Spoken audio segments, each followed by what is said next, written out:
Hello students, आज हम discuss करने जा रहे हैं एक बहुत ही इंपॉर्टेंट क्वेश्चन जो हमने लिया है चैप्टर द एनिमी से, जो कि 12th क्लास की इंग्लिश बुक विस्तास का एक चैप्टर है और राइटर है पर्ल एस बक।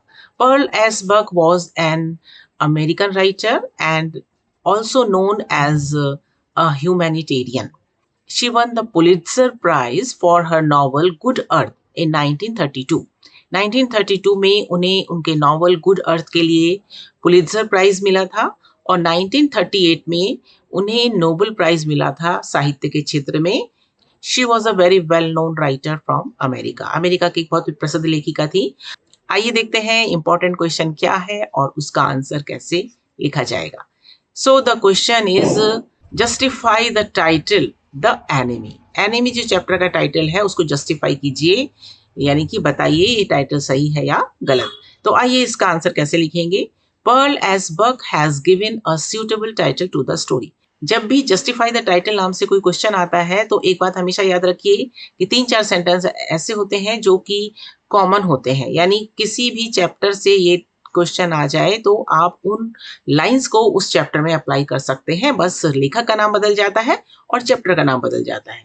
जैसे कि इसमें अब हमने स्टार्टिंग में लिखा पर्ल एस बक, तो राइटर हो गए। पर्ल एस बक राइटर का नाम पहले लिखने के बाद has given a suitable title to the story, ये लाइन आप सब में लिख सकते हैं। जिस भी चैप्टर का जस्टिफाई द टाइटल नाम से क्वेश्चन आता है तो उस चैप्टर के राइटर का नाम पहले लिखिए और उसके बाद ये सेंटेंस आप उसमें अप्लाई कर दीजिए, तो सब में ये चल जाएगा। पर्ल एस बक, यहाँ पे राइटर पर्ल एस बक है तो हम पर्ल एस बक लिख रहे हैं। Pearl S Buck has given a suitable title to the story. जो राइटर है पर्ल एस बक, उन्होंने चैप्टर को, उस कहानी को एक बहुत ही सूटेबल, यानी सूटेबल का मतलब होता है प्रॉपर, उचित टाइटल दिया है। शीर्षक जो है कहानी का एकदम सही है। The title is quite appropriate, ये लाइन भी कॉमन है, एंड लॉजिकल, सब में ये लाइन चल जाएगी। द टाइटल, ये जो टाइटल है, ये जो शीर्षक है यानी कहानी का जो नाम है द एनिमी, ये एकदम अप्रोप्रिएट है, उचित है, सूटेबल है, प्रॉपर है।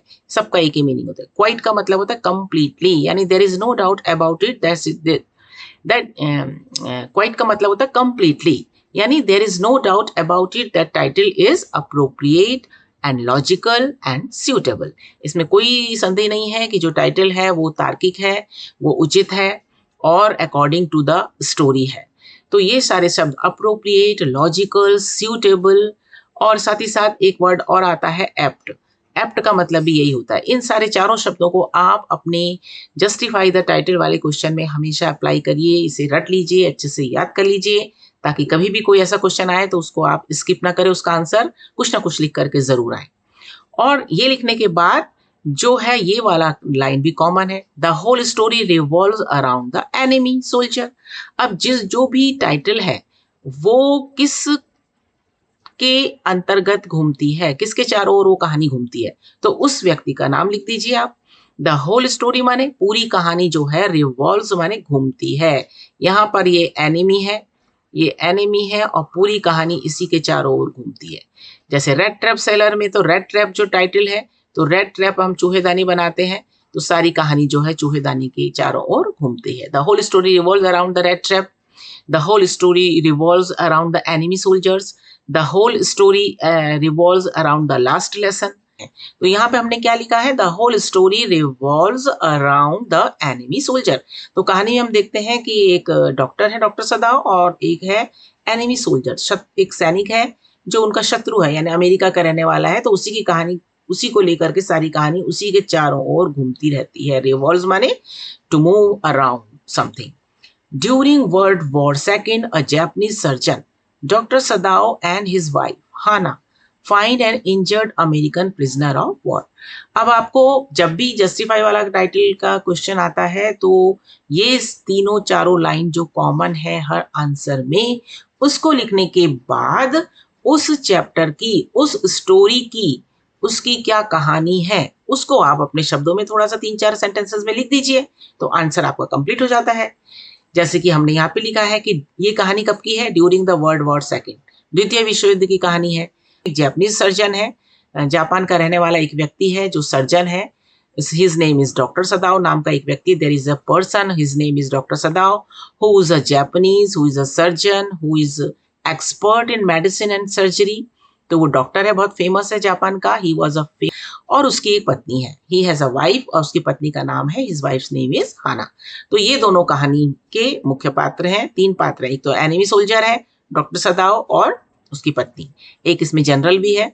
तो अभी हम इस कहानी स्टार्ट करते हैं। तो हमने लिखा कि during World War second a Japanese surgeon doctor Sadao and his wife Hana find an injured American prisoner of war.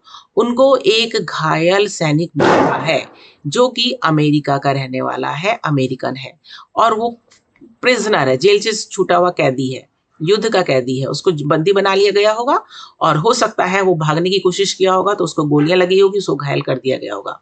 तो इंजर्ड मीन्स होता है वुंडेड, यानी घायल एक सैनिक उनको मिलता है जो बहता हुआ नदियों के साथ समुद्र के किनारे उनके घर के पास आकर के रुकता है, whom their nation considers the enemy। अब जो प्रिजनर ऑफ वॉर है, यानी जो अमेरिकन सोल्जर है, जो injured American prisoner of war है, यानी जो सोल्जर है, वो एनिमी है, एनिमी माना जाएगा। क्यों? क्योंकि अमेरिका और जापान की शत्रुता थी। तो इसी कारण जो उनका वहां का जो नागरिक होगा युद्ध के दौरान, वो नेचुरल एनिमी हो गया उनका। मतलब इसमें संदेह ही नहीं है कि वो उनका शत्रु है।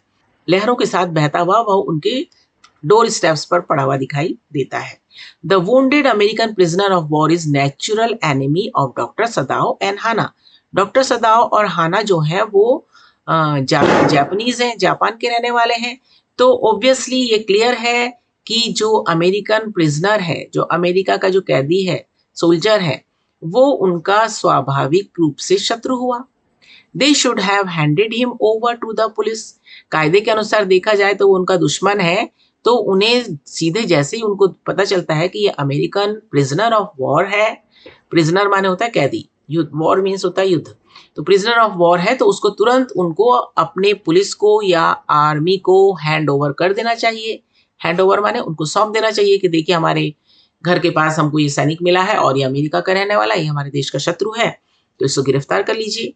But human consideration and his duty as a doctor made Dr. Sadao to save the life of even a dying enemy।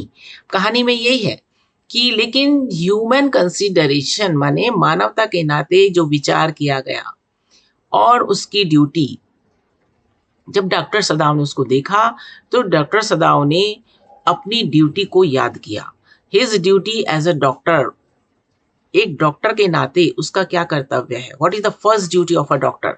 The first duty of a doctor is to save the life of a dying person. मरे हुए व्यक्ति के जीवन को बचाना, किसी की भी लाइफ को बचाना ड्यूटी होती है डॉक्टर की, क्योंकि वो अपने प्रैक्टिस के जैसे ही उनकी पढ़ाई कंप्लीट होती है तो वो एक ओथ लेते हैं, वो एक प्रतिज्ञा करते हैं कि हम अपने प्रोफेशन से, अपने व्यवसाय से किसी भी प्रकार की सौदेबाजी नहीं करेंगे, और हम अपने जो भी व्यक्ति हमारे पास आएगा उसको हम बचाने की कोशिश करेंगे। तो ये उनकी शपथ रहती है। तो ये उसको याद आता है, और मानवता के नाते कि वो वहाँ पर वो ये भूल जाते हैं कि ये हमारा शत्रु है, ये सैनिक जो हमारे पास आया वो शत्रु है। ये ना देख करके वो ये देखते हैं कि ये जो हमारे पास आया है ये एक घायल व्यक्ति है, इसको गोली लगी है और हमें इसे बचाना हमारा कर्तव्य है। तो ये उसकी लाइफ को बचाते हैं। इवन अ डाइंग एनिमी, यानी यहाँ तक कि जो व्यक्ति मर रहा है वो उनका शत्रु होता है, ये जानने के बाद भी वो उसके जीवन को बचाते हैं। तो अभी तक हमने देखा, ये स्टोरी हमने लिख दी कि there was a Japanese soldier, his name was Dr. Sadao, his wife was Hana, and one day they found a prisoner, American prisoner of war, American soldier who was their enemy on the doorsteps, and then they were confused whether they should kill him or should hand it over him to the army। तो वो थोड़ा सा confuse रहते हैं, लेकिन अपने इस dilemma को, अपनी इस दुविधा को दूर करते हुए डॉक्टर सदाओ अपने कर्तव्य को, एज ए डॉक्टर उसका क्या कर्तव्य है उसको वो याद करते हैं और शत्रु को जो है वो बचा लेते हैं। तो और इस तरह से हमने ये छोटी सी 3-4 शब्दों में कहानी लिखी, स्टोरी। फिर torn between their patriotic duty to hand him over to the police. अब पैट्रियटिक ड्यूटी क्या है उनकी? अपने देश के प्रति, पैट्रियटिक माने देशभक्ति की जो उनका कर्तव्य है वो ये होना चाहिए कायदे के अनुसार कि जब उनको दुश्मन का सैनिक मिला है तो उसको उनको हैंड ओवर कर देना चाहिए पुलिस को या आर्मी को। लेकिन and their human compassion and professional ethics to save a dying man, लेकिन उनकी they choose the latter, latter माने बाद वाले को चुनते हैं, यानी किसको करना चाहिए, देश के प्रति कर्तव्य निभाना है उन्हें कि मानवता का इंसानियत का धर्म निभाना है या फिर अपनी व्यवसायिक कर्तव्य एक डॉक्टर के फर्ज को निभाना है। इसके बीच में वो बाद वाला यानी अपनी डॉक्टर के फर्ज को वो चुनते हैं और वो उस व्यक्ति की जान को बचा लेते हैं डिस्पाइट द सर्वेंट्स प्रोटेस्ट। अब इनके इस काम में जब वो अपने घर में उसको नौकर उस अमेरिकन सोल्जर्स को लाते हैं तो उनके जो सर्वेंट्स होते हैं वो प्रोटेस्ट करते हैं, विद्रोह करते हैं। They didn't want to serve that American soldiers, वो अमेरिकन सोल्जर्स के घर के अंदर लाने के पक्ष में नहीं थे, क्योंकि अगर वो घर के अंदर लाते उसको और पता चल जाता किसी तरह से सेना को, देश को, तो सारे की सारी फैमिली और सब मेंबर्स, नौकर चाकर सभी जो है वो खतरे में आ जाते, उनकी जान को खतरा हो जाता, उनको गिरफ्तार कर लिया जाता और उनको फांसी की सजा भी हो सकती थी, देशद्रोह के आरोप में मृत्युदंड भी दिया जा सकता था। इसीलिए जो नौकर थे वो तो मना कर देते हैं कि हम इसको नहीं, इसकी देखभाल नहीं करेंगे, लेकिन सदाओ ऑपरेट्स ऑन द सोल्जर, लेकिन सदाओ जो है उस सैनिक का ऑपरेशन करते हैं, नर्सेज हिम उसकी देखभाल करते हैं, नर्चर करते हैं और वापस उसको स्वास्थ्य प्रदान करते हैं, यानी उसको ठीक कर देते हैं। And eventually helps him escape, और अंत में जाकर के, इवेंचुअली माने एट लास्ट, अंत में जाकर के उसको भगाने में भी मदद करते हैं, escape. Prioritising humanity over national loyalty, उन्होंने किसको प्रायोरिटी दी? अपने देश के राष्ट्रीय वफादारी के ऊपर उन्होंने मानवता के धर्म को प्रायोरिटी दी, यानी उन्होंने मानवता का जो फर्ज निभाते हैं, जो इंसानियत का जो धर्म होता है उसको ज्यादा महत्व दिया बजाय कि राष्ट्र के प्रति अपनी वफादारी की। So we can say that the title aptly highlights the central conflict, इसलिए हम कह सकते हैं जो टाइटल है यानी जो द एनिमी जो पार्ट का शीर्षक है, एप्टली माने suitably, properly, very logically and very appropriately जो है ये टाइटल सेंट्रल कॉन्फ्लिक्ट जो है उसको हाईलाइट करता है। हु द रियल एनिमीज, अब हु क्या है सेंट्रल कॉन्फ्लिक्ट, अब एक क्वेश्चन टाइटल हमको छोड़ के भी जाता है कि हु द रियल, वास्तविक दुश्मन कौन है। अगर देखा जाए तो वास्तविक दुश्मन कौन है, क्या जो सैनिक था वो वास्तविक शत्रु था, या वॉर इटसेल्फ या युद्ध ही शत्रु है, या फिर ब्लाइंड प्रेजुडिस जो हमारा अंधा पक्षपात होता है किसी के प्रति, जाति, धर्म, आधार, देश के नाम पर जब हम पक्षपात करते हैं, या यही हमारा असली शत्रु है। तो ये कुछ क्वेश्चन है जो स्टोरी हमको छोड़ करके जाती है और जिससे हमें सीखने को ये मिलता है कि इन सब के बावजूद, इस सबको कंसीडर करने के बाद हमारा सबसे पहला धर्म होता है ह्यूमैनिटी, यानी मानवता, इंसानियत को हम सबसे बड़ा धर्म, सबसे बड़ी वफादारी हमारी इंसानियत के प्रति होती है, फिर चाहे व्यक्ति किसी भी देश का हो, किसी भी जाति धर्म का हो, किसी भी संप्रदाय का हो, हमें इंसानियत के धर्म को ही प्रायोरिटी देनी चाहिए। ये मैसेज हमको इस चैप्टर में मिलता है। और अब हम कह सकते हैं कि जो टाइटल है, title is very apt, title is very logical, title is very appropriate. Here and the answer to this question, यहीं पर ये क्वेश्चन का आंसर खत्म हो जाता है। थैंक यू फॉर वॉचिंग, देखने के लिए बहुत बहुत धन्यवाद। If this video help you in any way, please like, subscribe the channel and share this question with your friends also. Soon we will meet again in the next video. Take care and goodbye.